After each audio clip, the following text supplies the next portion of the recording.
Hello friends, welcome to Knowledge Shower. This is part 2 of Indian Contract Act. और आज की इस video में हम बात करेंगे essentials of valid contract. Valid contract बनाने के लिए क्या क्या महत्वपूर्ण चीज़ें होनी चाहिए, तब आपका कॉन्ट्रैक्ट एक वैलिड कॉन्ट्रैक्ट बनेगा। वीडियो बहुत इंपॉर्टेंट है फॉर दोज स्टूडेंट जो लॉ की तैयारी कर रहे हैं, सो वीडियो को एंड तक ज़रूर देखना। हाय, आई एम शिवम पांडे, और जिन्होंने अभी तक चैनल को सब्सक्राइब नहीं किया तुरंत जाइए नॉलेज शावर को सब्सक्राइब कीजिए ताकि रेगुलर अपडेट्स आपको मिलती रहें।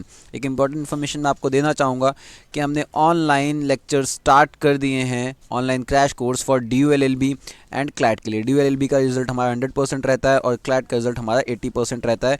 इसके साथ साथ हमारे ईयर लॉन्ग बैचेस भी स्टार्ट हो गए हैं। सो ज़्यादा जानकारी के लिए आप हमें इन नंबर्स पे कांटेक्ट कर सकते हैं। चलिए अब बिना किसी डिले के वीडियो को स्टार्ट करते हैं।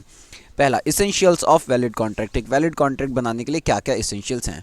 So number 1, offer and acceptance. एक क्लियर ऑफर होना चाहिए और एक क्लियर एक्सेप्टेंस होना चाहिए। मतलब ए ने बी से कहा कि मैं आपकी कार खरीदना चाहता हूं, तो वो क्लियरली इस बात को कम्युनिकेट करे। क्या करे? क्लियरली इस बात को कम्युनिकेट करे, चाहे फ़ोन करके कम्युनिकेट करे, चाहे चिट्ठी देकर कम्युनिकेट करे, या क्लियरली चाहे बोलकर कम्युनिकेट करे, लेकिन एक क्लियर ऑफर होना चाहिए, क्लियरली कम्युनिकेशन होनी चाहिए। इसके साथ साथ जब ए की बात को बी मान ले, अप्रूव कर ले और एक्सेप्ट कर ले, तो क्लियर एक्सेप्टेंस भी उसी तरीके से होनी चाहिए। ठीक है, सो एक क्लियर ऑफर होना चाहिए और क्लियर एक्सेप्टेंस होना चाहिए, पहली चीज़, अगर आपको कोई भी वैलिड कॉन्ट्रैक्ट बनाना है तो। Number 2, intention to create legal obligation. क्या होनी चाहिए? एक इंटेंशन होनी चाहिए कि आप एक लीगल ऑब्लिगेशन बनाना चाहते हैं। मतलब कि आपके टर्म्स से पता लगना चाहिए कि आपका इंटेंशन ये है कि आप दोनों किसी ना किसी लीगल ऑब्लिगेशन में आना चाहते हैं। सो ये जो लीगल ऑब्लिगेशन का इंटेंशन है वो असर्ट किया जाता है by the terms of the agreement और सराउंडिंग सर्कमस्टांसेस से। फॉर एग्जांपल, एक केस था Carlill versus carbolic smoke ball factory का। इसमें क्या होता है, जो फैक्ट्री होती है वो एक कुछ बॉल्स निकालती है, कुछ स्मोक बॉल्स निकालती है, और वो कहती है कि अगर आप हमारे स्मोक बॉल्स का सेवन करेंगे तो आपको इन्फ्लुएंजा नहीं होगा। अनफॉर्चुनेटली उस स्मोक बॉल को ख़रीदा जाता है और जो कस्टमर ख़रीदता है उसको इन्फ्लुएंजा हो जाता है। तो वो कस्टमर क्या करता है, केस कर देता है अगेंस्ट द कंपनी, और वो कहता है कि आप मुझे कंपनसेशन दीजिए। तो यहाँ पे जो कंपनी होती है वो कहती है हमारा इंटेंशन ही नहीं था कि हम लीगल ऑब्लिगेशन क्रिएट करें। तो कोर्ट इसमें डिसीजन देता है कि आपका जो इंटेंशन है, आपके जो टर्म्स हैं एग्रीमेंट के, उससे हम असर्ट करेंगे, प्लस सराउंडिंग सर्कमस्टांसेस से हम असर्ट करेंगे। तो इस केस में कोर्ट क्या पाता है कि भाई कंपनी का जो इंटेंशन था वो ये था कि उसके टर्म से ही पता लग रहा था कि वो एक लीगल ऑब्लिगेशन क्रिएट करना चाह रही है, इसलिए कंपनसेशन दिया जाता है। Third, there is some consideration attach with it. मतलब कोई ना कोई कंसिडरेशन होनी चाहिए। कंसिडरेशन क्या होता है? सम वैल्यूएबल थिंग आप कह सकते हो, सम वैल्यूएबल थिंग, या फिर a thing which is of some value. For example, A ने बी को कहा कि मैं आपकी कार खरीदना चाहता हूँ। कितने में खरीदना चाहता हूँ? 5 लाख रुपए में खरीदना चाहता हूँ। तो ये 5 लाख रुपीज़ है मनी, और the thing which is of some value, ये क्या होता है? कंसिडरेशन होता है। ठीक है, विदाउट कंसिडरेशन कोई भी व्यक्ति किसी से सामान नहीं लेगा, ना ही कोई बेचेगा। So a consideration must be of some value, किसी ना किसी वैल्यू की होनी चाहिए। ऐसा नहीं होना चाहिए कि 5 लाख की चीज़ कोई 1 रुपये में किसी को दे रहा है। So this is not consideration. ठीक है, सम वैल्यूएबल कंसिडरेशन होना चाहिए। This is very much important कि सम वैल्यूएबल कंसिडरेशन अटैच हो। इसके साथ साथ parties are competent to contract. Parties जो हों, मान लीजिए ए और बी के बीच में अगर कॉन्ट्रैक्ट हो रहा है, तो दोनों क्या हो? कॉम्पिटेंट हो। दोनों कॉम्पिटेंट हो कॉन्ट्रैक्ट करने के लिए। और कौन कौन से लोग कॉम्पिटेंट नहीं होते? सबसे पहली चीज़, माइनर कॉम्पिटेंट नहीं होता। मतलब माइनर के साथ आप कॉन्ट्रैक्ट नहीं कर सकते। क्यों? क्योंकि लॉ में माइनर को एक प्रोटेक्शन दिया गया है कि माइनर अपने फैसले खुद नहीं कर सकता है, इसलिए माइनर को कॉन्ट्रैक्ट करने से भी मना कर रखा है कि आप उसके साथ कॉन्ट्रैक्ट नहीं कर सकते। पर्सन डिस्क्वालीफाइड बाय लॉ, आप ऐसे लोगों के साथ भी कॉन्ट्रैक्ट नहीं कर सकते who are disqualified by law, जैसे कोई मुजरिम हो गया, एलियन एनिमी हो गया, आप इन लोगों के साथ कॉन्ट्रैक्ट नहीं कर सकते। एक इंपॉर्टेंट चीज़ मैं आपको बताना चाहूँगा, आप माइनर के साथ जब आपका कॉन्ट्रैक्ट होता है वो वैलिड होता है कुछ कंडीशंस में।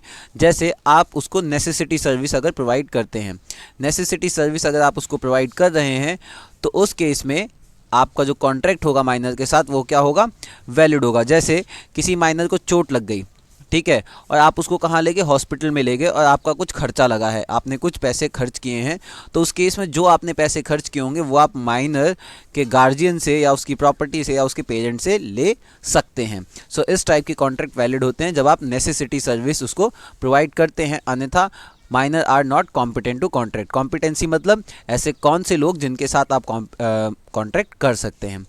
पांचवा इसेंशियल है फ्री कंसेंट।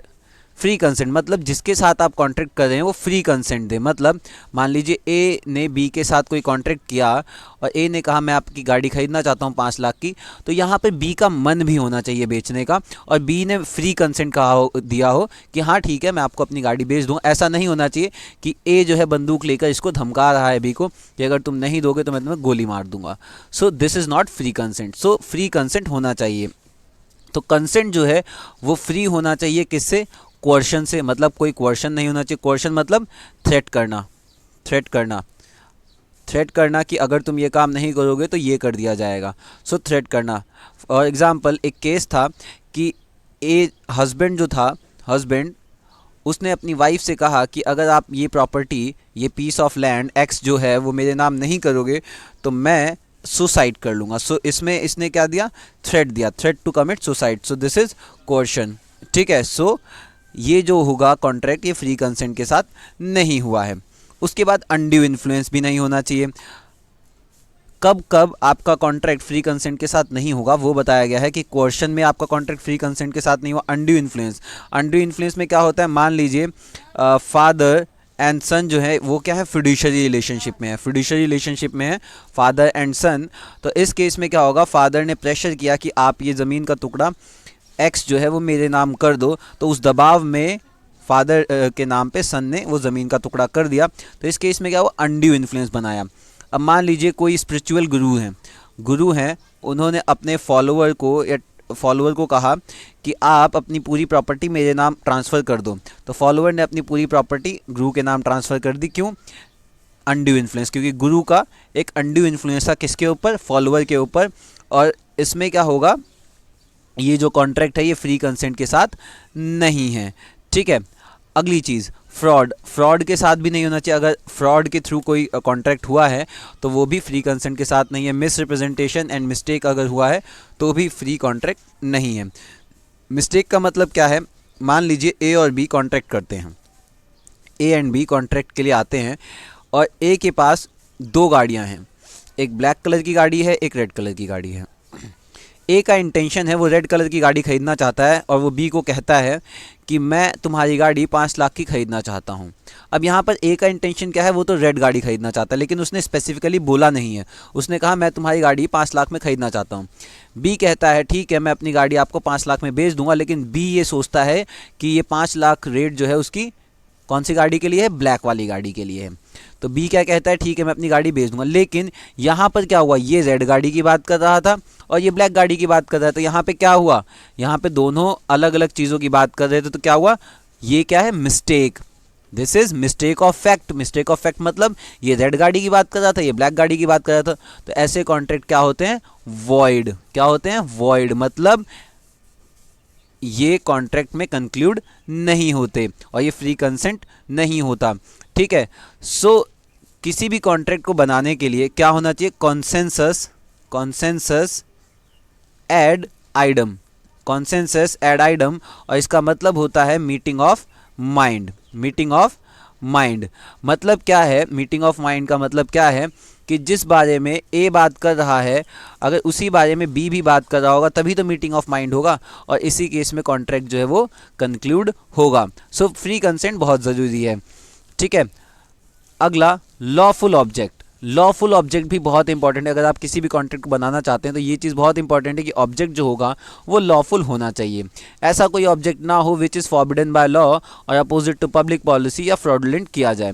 मतलब आपका ऑब्जेक्ट ऐसा नहीं होना चाहिए, मान लीजिए ए ने बी को कहा कि आप सी को गोली मार दो तो मैं आपको 50,000 रुपये दूंगा, ठीक है, कितने 50,000 दूंगा। ए ने बात मान ली और बात मान के कहाँ चला गया, सी के पास, उसको गोली मार दी। फिर बाद में बी जो है वो मना कर देता है किसको, ए को पैसे देने से। तो ए जो है वो कोर्ट में नहीं जा सकता और ये नहीं कह सकता कि मैंने कॉन्ट्रैक्ट किया था इनके साथ और इन्होंने कॉन्ट्रैक्ट वायलेट किया है तो मुझे पैसे मिलने चाहिए। इस केस में क्या होगा, ये जो गोली मारना या फिर ये जो मर्डर है, this is against law, this is forbidden by law and opposite to public policy. ठीक है, तो इस केस में क्या होगा, कॉन्ट्रैक्ट कंक्लूड नहीं होगा, पैसे नहीं मिलेंगे, इसके साथ साथ दोनों को जेल भी हो जाएगी। अगली चीज़, opposite to public policy. Opposite to public policy का मतलब क्या है, ए ने बी को कहा कि जाके तुम रोड पर, हाईवे पे गड्ढा खोद दो, तो यहाँ पे क्या हुआ, this work is also forbidden by law and opposite to public policy, तो ऐसे कॉन्ट्रैक्ट भी कंक्लूड नहीं होंगे। तो एक लॉफुल ऑब्जेक्ट होना चाहिए। क्या होना चाहिए, लॉफुल ऑब्जेक्ट। उसके बाद 7th, agreement must not be expressly declare to be void. ऐसा कोई एग्रीमेंट ना हो जिसे पहले ही डिक्लेयर कर दिया हो कि ये वॉइड है, ऐसे एग्रीमेंट वॉइड होते हैं। सो वैसा एग्रीमेंट नहीं होना चाहिए। For example, agreement in restrain of marriage या फिर ट्रेड। मतलब क्या है, ए और बी हैं, ठीक है, ए ने बी से कहा कि तुम मेरे अलावा और किसी के साथ शादी नहीं करोगे, ठीक है, और एग्रीमेंट कर लिया। सो ऐसा कोई एग्रीमेंट जिसमें रिस्ट्रिक्ट किया जाए कि भाई इसके अलावा आप किसी के साथ शादी नहीं कर सकते, ये क्या होगा, दिस इज़ वॉइड एग्रीमेंट। इसके साथ साथ अगर कोई एक ऐसा एग्रीमेंट हो, मान लीजिए ए और बी के बीच में, ए कहे कि आप मेरे अलावा किसी और के साथ ट्रेड ही नहीं करेंगे, सो this is also in restrain of trade. तो ऐसे एग्रीमेंट भी क्या होते हैं, वॉइड होते हैं। Agreement by way of wager. Agreement by way of wager मतलब कोई ऐसा एग्रीमेंट आप करें जिसमें सट्टेबाजी हो, तो ऐसे एग्रीमेंट भी क्या होंगे, वॉइड होंगे, क्योंकि इंडिया में सट्टेबाजी अलाउ नहीं है। 8th, terms of the agreement must not B वेग और अनसर्टेन। जो टर्म्स होने चाहिए वो वेग या फिर अनसर्टेन नहीं होने चाहिए। मतलब जैसे ए ने एक बी को कहा कि मुझे 100 टन तेल चाहिए। ए जो है कस्टमर है और बी जो है वो ऑयल का व्यापारी है और वो कई सारे ऑयल्स में डील करता है। मान लीजिए ग्राउंड नट का ऑयल हो गया, सरसों का ऑयल हो गया, सो मस्टर्ड ऑयल बेसिकली, सो कई सारे ऑयल में डील करता है, कोकोनट ऑयल हो गया। लेकिन ए ने ये स्पेसिफिकली नहीं बताया कि उसे कौन सा ऑयल चाहिए। तो उस केस में क्या होगा, ये क्या होगा, टर्म्स क्या हुए, अनसर्टेन हुए, वेग हुए, तो ये क्या होगा, ये एग्रीमेंट वॉइड होगा। मतलब terms of the agreement must be certain, वो सर्टेन होने चाहिए, and must not be uncertain या फिर vague. Example, A agrees to sell a ton of oil. ठीक है, अगला पॉइंट 9th जो बहुत इंपॉर्टेंट है कि agreement must be capable of performance. Section 56 जो है वो बात करता है agreement must be capable of performance. मतलब ये जो है ये एक डॉक्ट्रिन पे बेस है, which is doctrine of frustration. ये कहता है कि आप एग्रीमेंट ऐसा करेंगे जो परफॉर्म किया जा सके, ऐसा नहीं कर सकते जो परफॉर्म ही किया ना जा सके। जैसे for example, A agrees with B to discover a treasure by magic, this agreement is void. मतलब कोई ए और बी ने एग्रीमेंट किया कि भाई मैं कोई खजाना जो है, एक्स एक खजाना है, मैं उसको जादू से ढूंढ दूंगा। इट इज़ नॉट पॉसिबल, ठीक है। या फिर ए और बी के बीच में एग्रीमेंट हो कि मैं जादू से चांद पे चला जाऊंगा, it is not possible. So this type of agreement is void, और एक इसमें आते हैं डॉक्ट्रिन ऑफ फ्रस्ट्रेशन में। अगला एग्जांपल, ए और बी कॉन्ट्रैक्ट करते हैं टू मैरी ईच अदर, लेकिन क्या होता है, मैरी फिक्स तो हो जाती है, लेकिन उसी बीच में जो ए है वो पागल हो जाता है।